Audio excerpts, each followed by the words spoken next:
Let's bring in Dr. Kate Tulenko. She's founder and CEO of Corvus Health, a global health firm. Dr. Tulenko, just a few days ago, we saw cases surpass 300 million around the world. And as we know, many countries inside of Europe, here in the U.S. as well, are struggling to keep schools and businesses open with the Omicron variant. What is your assessment for the days ahead? Are we starting to see the downward slope with Omicron?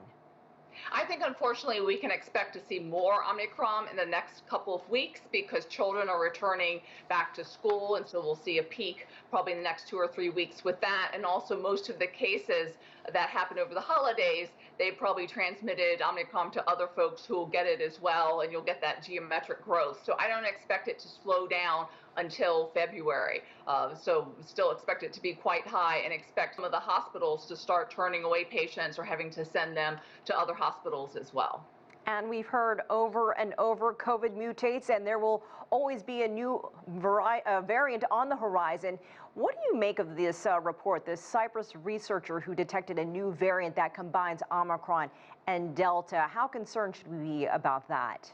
Well, first I wanted to give a little bit of context on Cyprus. Cyprus is a small island nation in the Mediterranean. It's part of the EU, and it's heavily dependent on tourism.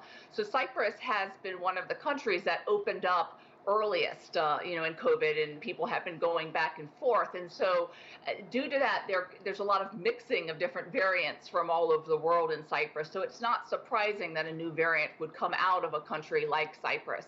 And so the concerns are if this strain of the virus has both traits of Delta and traits of Omicron, it can have the infectiousness of Omicron combined with the deadliness of Delta. And they're keeping an eye on it. Right now, there have only been 25 cases identified, but we'll have to see what happens. But, it is a concern that we could get even worse variants.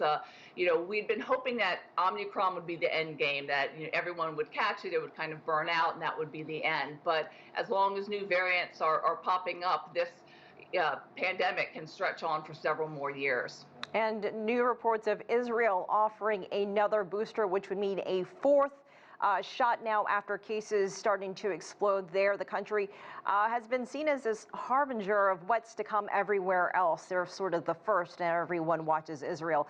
Will boosters become the norm? What are we to take from what's happening there right now?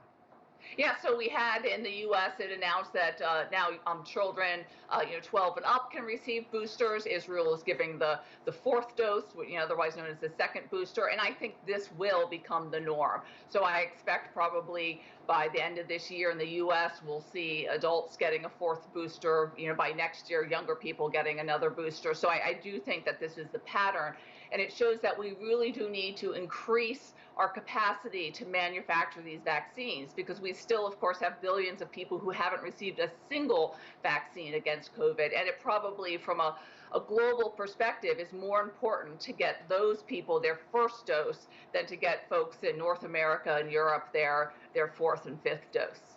And Dr. Tulenko, as we heard, and as I've experienced this, testing still a major challenge here in the United States, other countries as well. 2 years in, do you see that improving? I know that President Biden said that he is sending tests out in the coming weeks, but what is the situation? What is your thoughts on testing right now?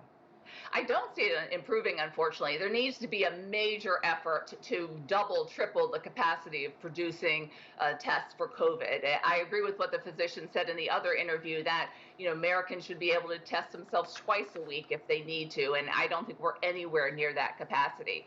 So, it might be that Biden should, invoke the Defense Production Act and get the U.S. government involved in producing more of these kits, because what's happening right now with the free market, we're clearly not getting enough kits to test everyone.